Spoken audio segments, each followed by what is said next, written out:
Can you hear me? Yes, we can. Yes, Okay, we can. fantastic. Good morning, everyone. So, like Sister Barbara said, we are looking at the 8 laws of health, and today we are going to look at sunshine. Um, we serve an awesome God. Genesis 1, verse 16 to 19 reads, "And the Lord made two great lights, the greater light to rule the day, and the lesser light to rule the night. He made the stars also, and God set them in the firmament of the heaven, and give them upon the earth." And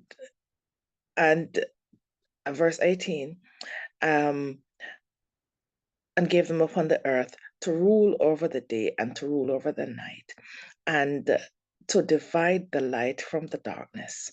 And God saw that it was good. And the evening and the morning was the fourth day. So we know that the fourth day of creation, that God created light. So like I said before, we serve an awesome, all-wise, all-knowing God. He knows the importance of sunlight and just light in general sunlight, as we're focusing on this morning, for how they affect the human health. And therefore, like a good father, he left nothing to chance. So he created light, the greater light, and the greater light, which we call the sun, and the lesser light, which we are not looking at today. However, as part of the focus on the 8 laws of health this morning, we're looking at the importance of sunlight for the normal function of human life. This is such a vast study, such an important study, and has a potential to be quite long. But I've narrowed it down to just how sunlight affects the brain and how sunlight affects the skin. That said, it is still difficult to do both in the same day because there's so much information out there. So this morning, I'm going to look at how the sunlight affects our brain. So sunlight can have, sorry, my voice is a bit croaky this morning. So sunlight can have many benefits for the brain. And I'm going to share two researches with you. The first one was carried out by Doctors Kevin Zhang and Dr. Richard Lang, both PhD from Cincinnati University, University Children's Hospital, and were published in the Nature Journal. The research was conducted on mice because they tend to have similar response to study to human. So we're going to look at how they affects the hormone in our brains and how they not having enough sunlight, how it affects the brain. So the first hormone that we're going to look at is serotonin. So serotonin increase increase the level of serotonin uptake in the brain. And this can greatly improve our mood, or energy, and our focus. Serotonin can also help people feel better, feel calmer, feel more positive, and may even help with our sleep. We know that sometimes you go to doctor, they will tell you to buy artificial light it's called light therapy to treat things like depression, but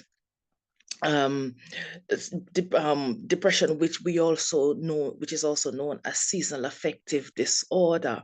So lack of sunlight is linked to low serotonin uptake, which can affect sleep, which can affect mood.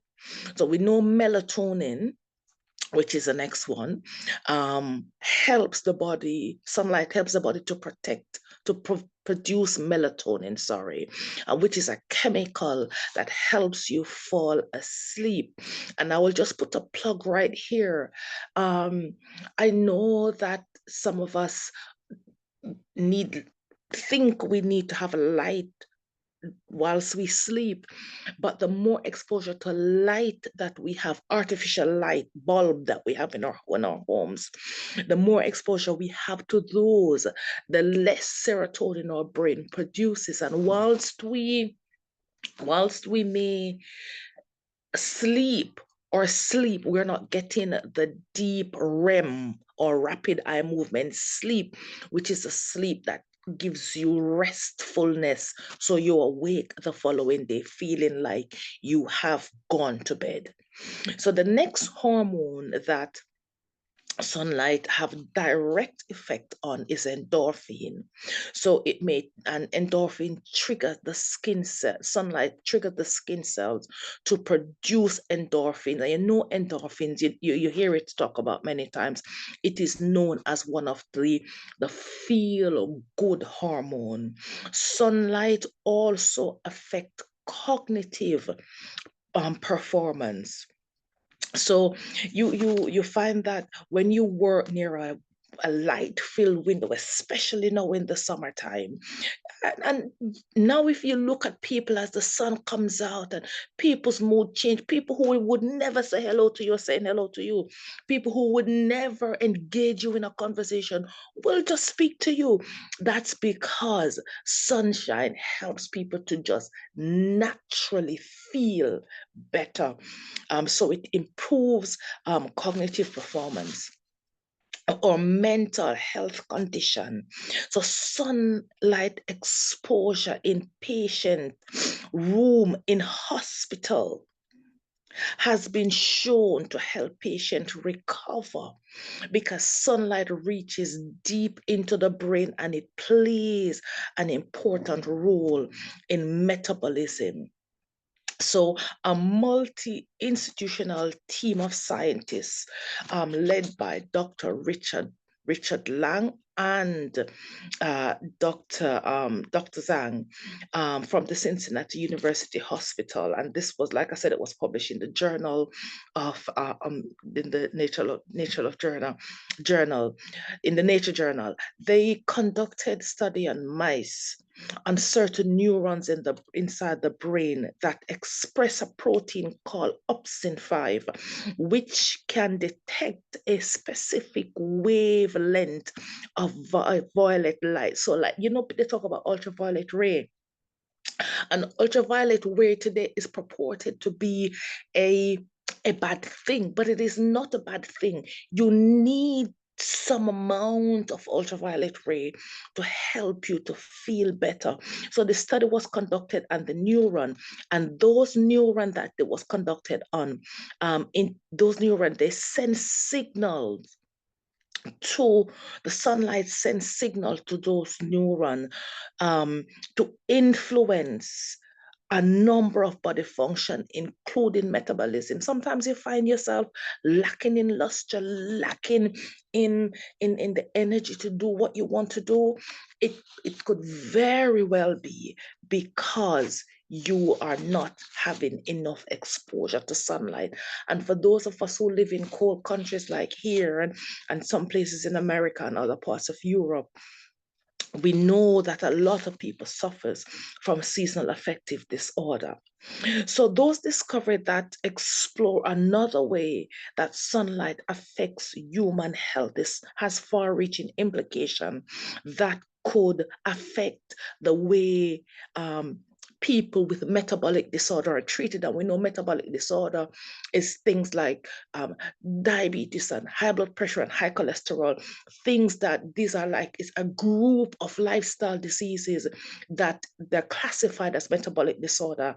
And research is now showing that lack of sunshine has far-reaching implication on how metabolic disorder is treated, even how women live during pregnancy have an impact on how the babies will function when they come into the world. So what does this mean for human health? With the advent of the industrial age and the digital age, more of us, we spend time indoors, without, and we are exposed to various artificial lighting inside that nearly, and this lighting, they lacks violet ray, they lack ultraviolet ray that we get from the sun. And this is only found as we go outside. So with modernization of society, many of us are now exposed to artificial light, like I said, that is neither appropriate in timing nor in spectral composition. So what does that mean?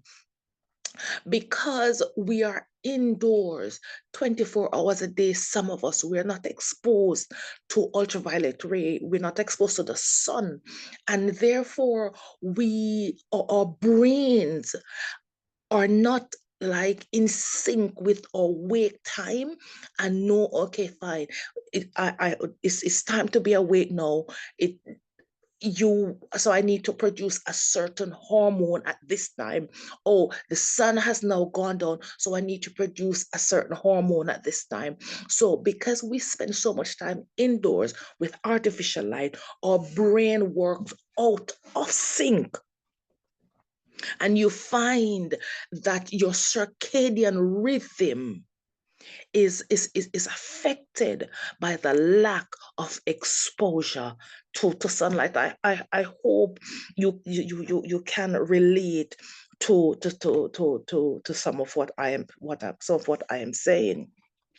So um so to further explore the question raised by these findings by Dr. Zhang and Dr. Lang at the Cincinnati Children's Hospital, they install like custom design program light, which they call full spectrum, and into the neonatal unit of the hospital, just to see how, if these babies are not exposed in the neonatal babies in the neonatal unit, how light will impact them as they go into adulthood, right? And they just said that we have a great deal more to learn about the light effects on human development, which is the reason why they're doing the study, and its influence on energy metabolism, and disease susceptibility. And this may be the dawn of a new understanding on how people can live healthier life in a modern world, with because it will the researchers will teach us how exposure to sunlight is important. Of course, we know this before. This is not anything new, but this is just research that they're doing to prove a point. So just some additional information from this research. So whereas excessive exposure whereas exposure, to excessive level of sunlight is detrimental to our health, moderate exposure can boost our physical and mental state. For some individuals, the lack of sunlight during the autumn and winter period trigger the onset of depression, which is termed seasonal affective disorder. So we now have the privilege of enjoying the sunlight during the summer months, but as we dawn towards autumn, and we fall back into winter, where we will not have the exposure to natural sunlight, how does less sunlight affect our mood and energy level? At the Mayo Clinic, a doctor as well, Dr. Bracamonte, he's a family physician. He said that sunlight can influence the level of neurochemical in the brain. People who feels more tired people can feel more tired with less light due to the lack of neurochemical or brain hormone changes that occur with change of season and less light. A common chemical that regulates the brain, serotonin, which we talked about before. And it's amazing how important serotonin is, and the fact that we need sunlight exposure to get to regulate serotonin uptake.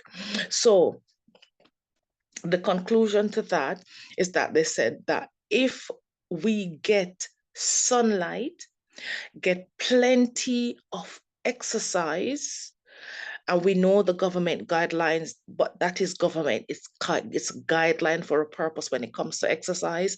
You as an individual know how much exercise you need, and make sure that we eat a healthy diet full of fruits and vegetables. And we can also consider light therapy. And light therapy is really where they create these lights that mimic sun rays. And they have been shown to have like really good benefits for people who suffer from seasonal affective disorder, and just overall health in helping to regulate how our brain works, especially in the winter period where we do not have exposure to the sun. How much time do I have? Okay. So I've got 13 minutes. Okay, so I'm just going to run on with we're sharing the next study by Dr. Turner and Dr. Mainster at the University of Kansas School of Medicine. And this was published in the British Ophthalmology Journal in 2008. So the background to this is that they wanted to look at the possible physiological cause from the effect of sunlight on mood, and how they affect the super charismatic nuclei. And this is just, it's a big word, but it is just the region in the brain's hypothalamus that sends signal to the eyes, and to help establish and maintain the biological clock or the circadian rhythm. So this study was showed a strong correlation between serotonin, and you hear this word coming up again and again, serotonin uptake and melatonin regulation. And you know, we go around in the summertime and we wear sunglasses. It's a really bad idea. I used to like wearing sunglasses because it makes you look cool, feel cool kind of thing, but it's a really bad idea because your brain again is not able to regulate wake and sleep time when you are constantly wearing sunglasses during the summer months. I know we also need to protect our eyes from direct sunlight, but you're only affected if you look directly into the sun. If you go about your daily business wearing, you know, your sleeveless and whatever, or your thin clothes, the sun ray is going to get into your body, get into your eyes. You don't have to, you are only affected by sunlight when you look directly into the sun. So their study wanted to find out how sunlight impacts the eyes.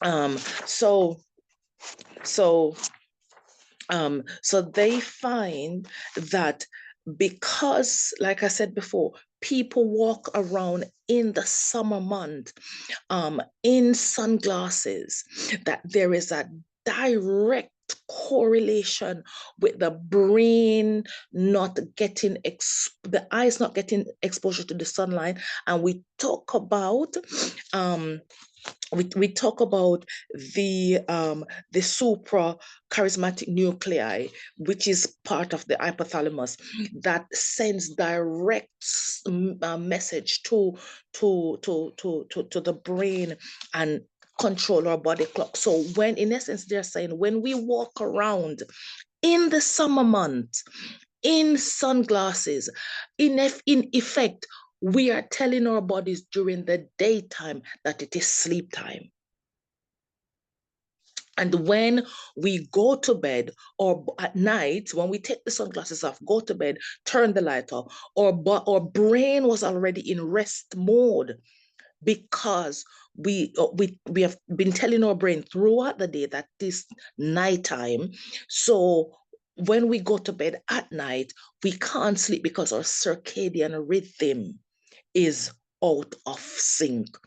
So the conclusion to this study, they found that the direct association between decreased sunlight exposure and increased probability to cognitive impairment.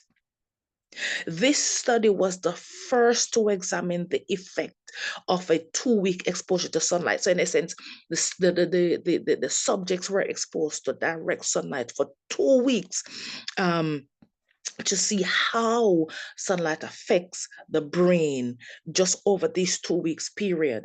And it was amazing to see that the natural light and how it was able just within those 2 weeks to help the brain of people who were depressed to pick back up and to start getting back into normal daily function. And of course, we know that another benefit of sunlight is the free vitamin D that we get, and we know that this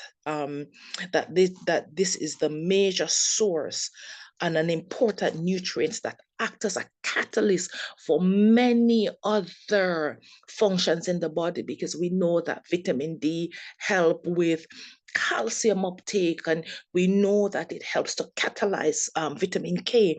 And so, but next week, when I talk about skin, the impact of vitamin D on the skin, we will delve more into that.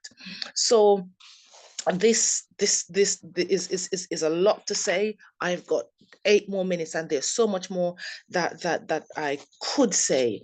But as I wrap this up, and I hope somebody learns something, is that the bottom line, as a matter of fact, before I say this, I will just share this last little bit.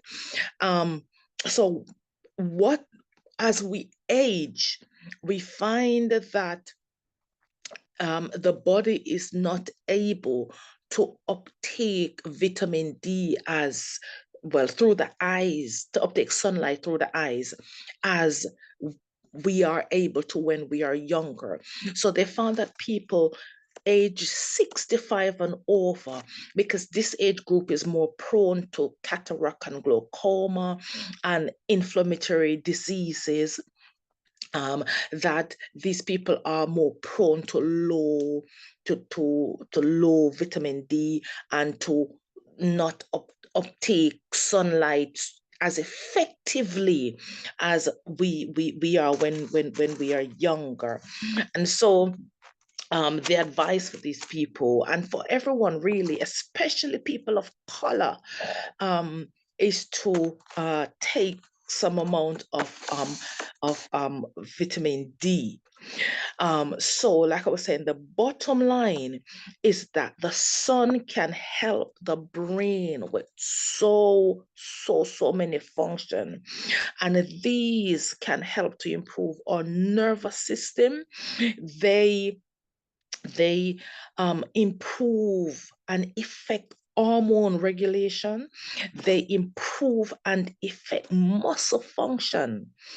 They improve our immunities and carry out many other benefits.